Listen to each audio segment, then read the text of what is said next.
Hello everyone, welcome to all. इस video में आज हम करने वाले हैं पार्ट्स ऑफ इंडियन कॉन्स्टिट्यूशन। ये बहुत ही इंपॉर्टेंट टॉपिक है एग्ज़ाम पॉइंट ऑफ व्यू से। इसमें कई बार फैक्चुअल क्वेश्चन आ जाते हैं, तो हम इसको बड़े अच्छे से लर्न भी करेंगे इसी क्लास में और आपको अच्छे तरीके से समझाया भी जाएगा। तो प्लीज़ आखिर तक बने रहिएगा। तो चलिए स्टार्ट करते हैं।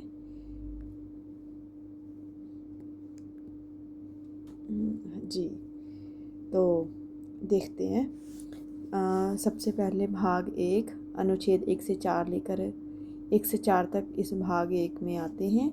भाग 1 किससे संबंधित है? संघ और उसका राज्य क्षेत्र। आप अच्छे से देखते रहिए, मैं आपको सारा अच्छे से याद भी करवाऊंगी कि आपको इससे कैसे याद रखना है। ठीक है। पहला भाग है हमारा the union and it's territory. दूसरा भाग अनुच्छेद 5 से 11 नागरिकता, सिटीजनशिप। ठीक है, आप पहले एक बार सुन लीजिए, मैं आपको याद करवाती हूँ फिर। भाग 3 अनुच्छेद 12 से 35 किससे संबंधित है? ये तो आपको पता ही होगा, मौलिक अधिकार, फंडामेंटल राइट से संबंधित है। भाग 4 अनुच्छेद 36 से 51 तक राज्य की नीति के निर्देशक तत्व, directive principles of state policy. ठीक है। और भाग 4 का क किससे संबंधित है? मौलिक कर्तव्य, फंडामेंटल ड्यूटीज़। इसमें आता है अनुच्छेद 51 क। ठीक है। अभी इसको आपको याद कैसे रखना है उसका तरीका भी मैं आपको समझाती हूँ। देखिए, जब हम पॉलिटी पढ़ना शुरू करते हैं तो पॉलिटी में सबसे पहले किस चीज़ की बात होती है? देश की। ठीक है। देश में क्या क्या आता है? सबसे पहले उसका क्षेत्र आता है, और देश को और क्या बोला जाता है? संघ बोला जाता है, द यूनियन। ठीक है। तो सबसे पहले क्या हो गया? देश हो गया, जो उसका राज्य क्षेत्र, और संघ। ठीक है। ये किससे संबंधित हो गया? भाग 1 से संबंधित, part 1 the union and it's territory. अगर राज्य है या उसका क्षेत्र है तो उसमें कोई ना कोई तो रहेगा। कौन रहेगा? उसमें लोग रहेंगे। अगर लोग रहेंगे तो उनको क्या मिलेगी? नागरिकता। नागरिकता किस अनुच्छेद में दी जाएगी? भाग 2 में, पार्ट 2 में। ठीक है जी। अगर लोग रहेंगे तो उनके कुछ अधिकार भी होंगे। उनके अधिकार कौन से होंगे? मौलिक अधिकार, फंडामेंटल राइट्स। ये कहाँ, कौन से भाग में? भाग 3 में। ठीक है। सबसे पहले देश का राज्य क्षेत्र और संघ। उसके बाद देश के लोगों की नागरिकता, नागरिकता के बाद लोगों के मौलिक अधिकार। ठीक है जी। 3 तक हो गया। आगे, अगर देश में लोग रह रहे हैं, उनके पास अधिकार है, तो उसको चलाने के लिए, देश को चलाने के लिए सरकार भी होएगी। सरकार कैसे चलेगी? सरकार के कुछ फ़र्ज़ होंगे। उन फ़र्ज़ों को बोला जाता है राज्य की नीति के निर्देशक तत्व, directive principles of state policy. ये आ गया भाग 4 में। ठीक है जी। अगर सरकार के कुछ फ़र्ज़ हैं तो कुछ लोगों की भी जिम्मेदारियाँ होंगी। तो लोगों की जिम्मेदारियाँ होगी मौलिक कर्तव्य, फंडामेंटल ड्यूटीज़। भाग 4 का क, अनुच्छेद 51 का क। देखिए, इसमें आप पार्ट का नाम याद कर लीजिए कि पार्ट 1 किससे संबंधित है, पार्ट 2। आगे आगे जैसे जैसे हम इन सबको पार्ट्स को पढ़ते जाएंगे तो उनमें कौन कौन से अनुच्छेद हैं वो आपको आगे आगे जाते याद होते जाएंगे, क्योंकि हम हर एक पार्ट को अच्छे से आगे अगली वीडियोस में पढ़ेंगे। बस आपने एक ओवरव्यू की तरह याद रखना है कि भाग 1 यूनियन से संबंधित है, भाग 2 सिटीजनशिप, भाग 3 संबंधित है फंडामेंटल राइट से, भाग 4 संबंधित है टीपीएसपी से, भाग 5 संबंधित है फंडामेंटल भाग 4 का क संबंधित है या 4A संबंधित है फंडामेंटल ड्यूटी से। तो आपने ज़्यादा चिंता नहीं करनी, आराम से बस एक इसका ओवरव्यू टाइप इसको याद रखना है। आगे आगे आपको अच्छे से याद हो जाएंगे। ठीक है। उसके बाद आता है भाग 5। ये किससे संबंधित है? संघ, द यूनियन। देखिए, कंफ्यूज मत होइएगा। पहला जो एक भाग नंबर 1 है ना, वो यूनियन एंड इट्स टेरिटरी से संबंधित है, और जो भाग 5 है वो संघ, द यूनियन, इससे संबंधित है। ठीक है। तो कंफ्यूज मत होइएगा। और अगर संघ है तो उसके बाद राज्य भी आएंगे। तो भाग 6 संबंधित हो गया द स्टेट्स, राज्य से। ठीक है। भाग 7 को वैसे आप ना भी याद रखें तो कोई वो नहीं है, क्योंकि इसको रिपील कर दिया गया है। तो जो प्रथम अनुसूची के भाग ख के राज्य थे ना, उसमें भाग 7 में उनका जिक्र था। तो इसको अब कैंसिल कर दिया गया 1956 में, तो इसको आपको याद रखने की ज़रूरत नहीं है। भाग 8 अनुच्छेद 239 से 42 ये किससे संबंधित है? यूटीज। देखिए ये बड़ा आसान हो गया, कैसे देखिए समझिए। भाग 5 में आया संघ यूनियन, ठीक है जी। भाग 6 में आ गई स्टेट्स, यूनियन कवर हो गया, स्टेट कवर हो गया, बची कौन? यूटीज। भाग 8 में आ गई यूटीज, ठीक है। तो इससे ना आपको कनेक्ट करके पढ़ना है, तो आपको अच्छे से याद होएगा, ठीक है जी। उसके बाद हमने किस किस की बात की है अभी? यूनियन की, यूनियन के बाद स्टेट्स की, स्टेट्स के बाद यूटीज की, भाग 8, 6 और 5 की, ठीक है। अगर यूनियन भी हो गया, स्टेट भी हो गया, यूटी भी हो गया, तो बचा कौन? लोकल लेवल पे पंचायत। तो ठीक है, यूटी के बाद क्या आएगी? पंचायत, ठीक है। पहले हम ऊपर से नीचे को आ रहे थे, यूनियन से, स्टेट से, यूटी थे। अब हम ऊपर से नीचे से ऊपर को जाएंगे, देखिए कैसे। पंचायत सबसे छोटा लेवल हो गया, भाग 9, ठीक है। कैसे याद रख सकते हैं? 9 कैसे, भाग 9 कैसे पढ़ता है? देखिए 9 ऐसे पढ़ता है, पंचायत का पी ऐसे पढ़ता है, तो इसको ऐसे करके भी आप याद रख सकते हैं कि भाग 9 में किसकी बात है? पंचायत की। और एक बात याद रखिएगा कि पंचायत को 73वां कॉन्स्टिट्यूशनल अमेंडमेंट एक्ट के ज़रिए 1992 में स्थापित किया गया था, ठीक है जी। ये कॉन्स्टिट्यूशनल अमेंडमेंट ये बड़ी इंपॉर्टेंट है, पंचायत से रिलेटेड है, 73वीं संशोधन अधिनियम, ठीक है। उसके बाद भाग 9 का क किससे संबंधित है? म्यूनसिपैलिटीज़। देखिए पंचायत छोटा लेवल हो गया, उसके बाद आएगी म्यूनसिपैलिटीज़। ये किस में होती है? शहरों में।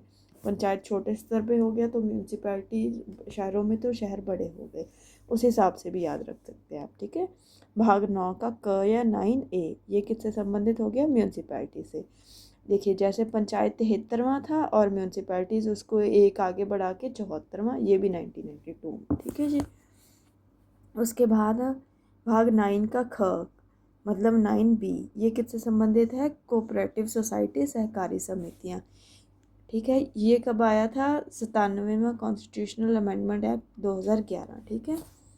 इसको आप याद रखिएगा, ये भी इम्पोर्टेंट है क्योंकि ये बड़ा नया सा ही है, ये भी पूछ लेता है। उसके बाद भाग 10 इसमें किसकी बात है? The schedule and tribal areas. ये तो आपको बड़े अच्छे से याद हो जाएगा, इसमें कोई दिक्कत की बात नहीं है। भाग 10 किससे संबंधित है? शेड्यूल एंड ट्राइबल एरियाज़, ठीक है। भाग 11 इसमें किस बात की चर्चा है? The relation between the union and the states, ठीक है जी। संघ और राज्यों का जो मध्य संबंध है उसके बारे में इसमें बात की गई है, ठीक है जी। 11 तक हो गया हमारा। उसके बाद 12 भाग 12 में किसकी बात है? Finance, property, contract and sweets की, वित्त, संपत्ति, सामान्य या वाद की, ठीक है जी। उसके बाद भाग 13 भारत के राज्य क्षेत्र के भीतर व्यापार, वाणिज्य तथा समागमन, ठीक है। Trade, commerce, intercourse with in the territory of India, ये किस में है? भाग 13 में। उसके बाद आ गया भाग 14 service under the union and the state, संघ तथा राज्यों के अधीन सेवाएं। देखिए इसमें क्या है? यूपीएससी, बीपीएससी, पीपीएससी, एचपीएससी, सारे जो स्टेट पब्लिक सर्विस कमीशन है और यूपीएससी है वो सारा इसमें आता है भाग 14 में, ठीक है जी।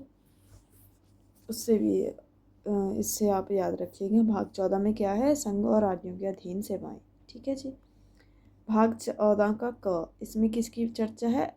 ट्रिब्यूनल्स की, जैसे NGT, national green tribunal. Tribunals क्या होते हैं ये मैं आपको अगली वीडियोस में बताऊंगी, फ़िलहाल आप एक ओवरव्यू की तरह देख रहे हैं इसको, तो आप फ़िलहाल इतना ही याद रखिए। भाग 15 में इलेक्शंस, निर्वाचन, इलेक्शन कब होगा, कैसे होगा, उस सब बातों की चर्चा कैसे किस में? भाग 15 में, ठीक है जी। हाँ, भाग 15 इलेक्शन से संबंधित है। उसे अगला भाग 16 special provisions related to certain classes, कुछ वर्गों के संबंध में विशेष उपबंध, ये किस में है? भाग 16 में। उसके बाद आ गया भाग 17 राजभाषा ऑफिशियल लैंग्वेज, इसको याद रखिएगा क्योंकि ये जैसे जैसे आजकल बवाल होते रहते हैं। तो भाग 17 बड़ा इंपॉर्टेंट है। भाग 17 पार्ट 17 किससे संबंधित है? ऑफिशियल लैंग्वेज, राजभाषा। ठीक है जी। भाग 18 आपातबंद, एमरजेंसी प्रोविजंस। ठीक है जी। भाग 19 मिसलेनियस टॉपिक्स हैं इसमें। और भाग 20 है अमेंडमेंट ऑफ द कॉन्स्टिट्यूशन। ये भी इम्पोर्टेंट है कि अमेंडमेंट संविधान में संशोधन जो करना है वो किस भाग के तहत किया जाता है। तो भाग 20 आर्टिकल 368। ठीक है जी। उसके बाद भाग 21, इसमें क्या है? Temporary, transitional and special provisions, अस्थायी संक्रमण कालीन तथा विशेष उपबंध। और भाग 22 में है संक्षिप्त नाम, प्रारंभ, हिंदी में प्राधिकृत पाठ और निरसन, short title, commencement, authoritative text in Hindi. तो ये भाग कोई ज़्यादा मुश्किल नहीं है, आसान ही है। बस आपने इनको रिलेट करके पढ़ना है तो आपको अच्छे से याद हो जाएंगे। जैसे जैसे मैंने बताया है वैसे वैसे आप इसको ट्रिक के ज़रिए याद रख सकते हैं। जैसे भाग, हम देश में रहते हैं, देश में हमें सिटीज़नशिप मिलती है, फिर हमें अधिकार मिलते हैं, सरकार के फ़र्ज़ हैं, हमारे भी कुछ फ़र्ज़ हैं। ठीक है। हम संघ में रहते हैं, फिर संघ के अंदर स्टेट आ जाता है, स्टेट के बाद यूटीज़ आ जाती हैं। ठीक है जी। यूटीज़ के बाद नीचे से हम ऊपर को जाएंगे, पहले पंचायतें आएंगी। पंचायत को कैसे रखना, ना 9 ऐसे पढ़ता है, P ऐसे पढ़ता है, दोनों को इंटरलेट कर लीजिए। 9 का A है म्यूनसिपैलिटीज़, B है कोऑपरेटिव्स। ठीक है जी। 10 में है SC ST, सॉरी ST। 11 में है यूनियन एंड स्टेट इकट्ठे करके आ गए। ठीक है जी। पहले ये 5 में यूनियन एक अकेला था, 6 में स्टेट अकेला था। ठीक है। और उसके बाद ये 11 में दोनों, 6 + 5 करिए तो 11 हो जाएगा।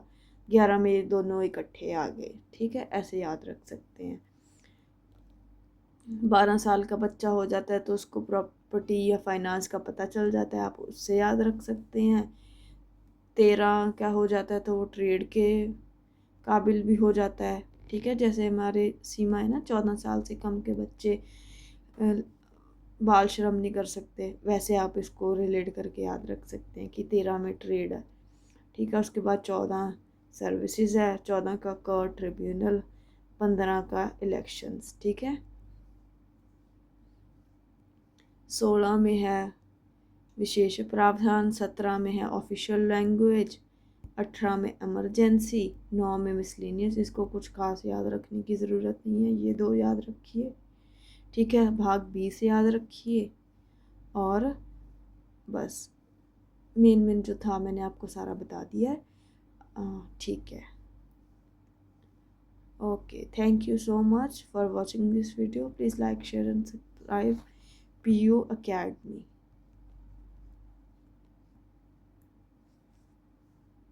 Thank you.